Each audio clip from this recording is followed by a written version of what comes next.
नमस्कार, स्वागत है आपका सिटी पोस्ट लाइव में और मैं हूं आपके साथ अनुराधा।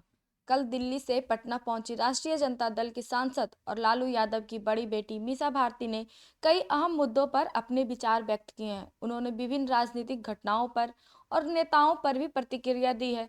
दिल्ली के मुख्यमंत्री के रूप में रेखा गुप्ता के साथ शपथ ग्रहण के बाद मीसा भारती ने उन्हें शुभकामनाएं दी और उन्होंने कहा कि उन्हें खुशी है कि एक महिला को मुख्यमंत्री पद पर आसीन किया गया है। इसके साथ ही उन्होंने रेखा गुप्ता को यह भी उम्मीद जताई है कि उन्हें पूरी तरह से छूट दी जाए ताकि वो अपनी जिम्मेदारियों को अच्छी तरह से निभा सके। मीसा भारती ने इस बात पर भी जोर दिया है कि महिलाओं को किसी भी क्षेत्र में पूरी स्वतंत्रता मिलनी चाहिए जिससे वो अपना काम सही तरीके से कर सके। पश्चिम बंगाल की मुख्यमंत्री ममता बनर्जी के बयान पर प्रतिक्रिया देते हुए मीसा भारती ने कहा कि महाकुंभ में हुई मौतों के लिए ममता बनर्जी ने जो बयान दिया है उस पर उन्हें ज्यादा टिप्पणी नहीं करनी है चाहिए। उन्होंने कहा कि शब्दों में मत जाइए। हालांकि मीसा भारती ने यह भी कहा है कि जब सरकार को पता था कि वहां बड़ी संख्या में लोग जुटेंगे तो इसकी व्यवस्था पहले से बेहतर की जानी चाहिए थी। उन्होंने कहा कि वहां सुरक्षा व्यवस्था में भेदभाव था, वीवीआईपी लोगों के लिए अलग इंतजाम थे जबकि आम जनता के लिए कुछ भी नहीं था। मीसा भारती ने कहा कि इस तरह के भेदभाव से लोगों की सुरक्षा को खतरा होता है और राज्य सरकार को पूरी सुरक्षा व्यवस्था करनी चाहिए थी।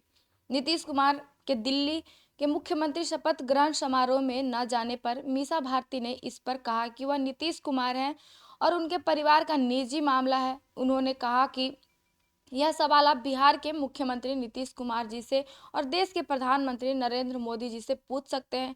उनका कहना था कि पार्टी के अंदर जो भी बातें हो रही है उन पर तो वही लोग प्रतिक्रिया दे सकते हैं। मीसा भारती ने अपनी पार्टी के कार्यकर्ताओं से लगातार संवाद बनाए रखने की बात कही और यह भी स्पष्ट कहा है कि जो वादे पार्टी के लोगों से किए हैं उन पर हर हाल में उनको पूरा किया जाएगा। उन्होंने यह भी कहा कि तेजस्वी यादव लगातार पार्टी के कार्यकर्ताओं से संपर्क में हैं और उनसे बातचीत कर रहे हैं। मीसा भारती ने आश्वासन दिया है कि उनकी पार्टी में जो वादे कर हो रहे हैं उन्हें जल्द ही पूरा किया जाएगा। साथ ही पार्टी की ओर से लोगों के लिए नई और बेहतर योजनाएं भी लाई जाएगी। इस बयान के जरिए और क्या कुछ कह रहे हैं मीसा भारती, हम आपको उनका पूरा बयान सुनाते हैं।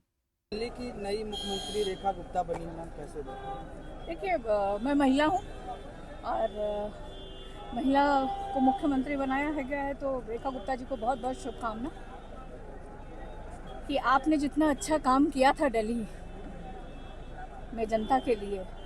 इनसे यही उम्मीद करते हैं कि निस्वार्थ भाव से दिल्ली की जनता के लिए काम करें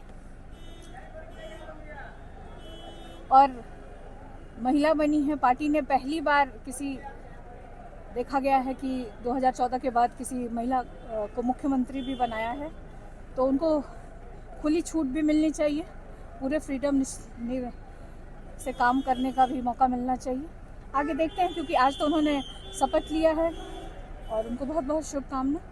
एनडीए के नेता कह रहे हैं कि महिला सशक्तिकरण की बात हम लोग करते हैं, अमल भी हो रहा है, इसीलिए मुख्यमंत्री। देखिए, जैसा कि मैंने पहले ही कहा अपनी बातों में, आप अगर देखेंगे कि जो मैंने अभी बयान दिया, मैंने ये कहा कि महिला मुख्यमंत्री बनी हैं तो उनको बहुत बहुत शुभकामना, लेकिन जो उनको पूरी छूट भी मिलनी चाहिए कि दिल्ली की जनता के लिए निस्वार्थ भाव से काम करें।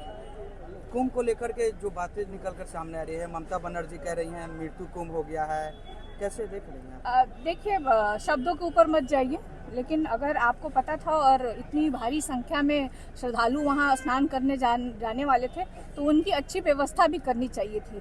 आप अगर जैसा कि मैं अगर इंस्टाग्राम, जो सोशल मीडिया पे न्यूज़ के चैनलों के माध्यम से जो मैंने कुंभ को देखा है, जो कुंभ के बारे में समझा है, वो यही मुझे समझ में आया कि वहाँ पे बहुत ही भेदभाव रखा गया है। आप देखिए कि आम जनता के लिए उसमें कैटेगरी वाइज बनाया गया है। आप एक तरफ देखिए कि आप जो बिजनेसमैन जो परिवार है या जो पॉलिटिशियंस हैं या जो फिल्म उनके लिए अलग व्यवस्था है, और जो आम जनता जा रही है उसके लिए किसी तरह की कोई व्यवस्था नहीं की गई है। तो आपको पता था कि इतनी भारी संख्या में श्रद्धालु वहाँ जाएंगे, तो उस तरह से वहाँ की सरकार को और केंद्र की सरकार को, जबकि पैसे बहुत मिले हैं, तो उस तरह से काम वहाँ पे धरातल पे दिखता नहीं है। दिल्ली में जिस तरह से रेखा गुप्ता का आज शपथ ग्रहण समारोह हुआ, मुख्यमंत्री नीतीश कुमार नहीं शामिल हुए मुख्यमंत्री के शपथ ग्रहण समारोह में, क्या कहेंगे? देखिए, ये उनके परिवार का मामला है। डबल इंजन की सरकार है, केंद्र में उनकी सरकार है। ये सवाल अगर आप बेहतर होगा अगर बिहार के मुख्यमंत्री नीतीश कुमार जी से पूछे और हमारे देश के प्रधानमंत्री आदरणीय नरेंद्र जी से पूछे तो ज्यादा अच्छा रहेगा। आपके दल के विधायक भाई वीरेंद्र ने कहा है कि वे हम लोग के साथ आ रहे हैं, इसीलिए वो दिल्ली नहीं गए हैं। अब क्या बात है, वही मैं कह रही हूँ, क्या बात है, अब तो वो लोग बताएंगे ना। आप इन्हीं दोनों से पूछे, उनके दल के लोगों से पूछे। सवाल है मैडम कि विधानसभा चुनाव 25 में होना है और ऐसे में कांग्रेस ने यह कह दी है कि 60 से 70 सीटें पर जो है हम लोग चुनाव लड़ेंगे। नहीं, मैंने ऐसा कोई बयान कांग्रेस की तरफ से आधिकारिक रूप से मैंने किसी भी लीडर का मैंने सुना नहीं, तो इसलिए इस पे ये हाइपोथेटिकल क्वेश्चन का जवाब मैं नहीं दे सकती। कांग्रेस के नए प्रभारी नियुक्त किए गए हैं कृष्णा। मुझे अभी जानकारी इसकी नहीं है।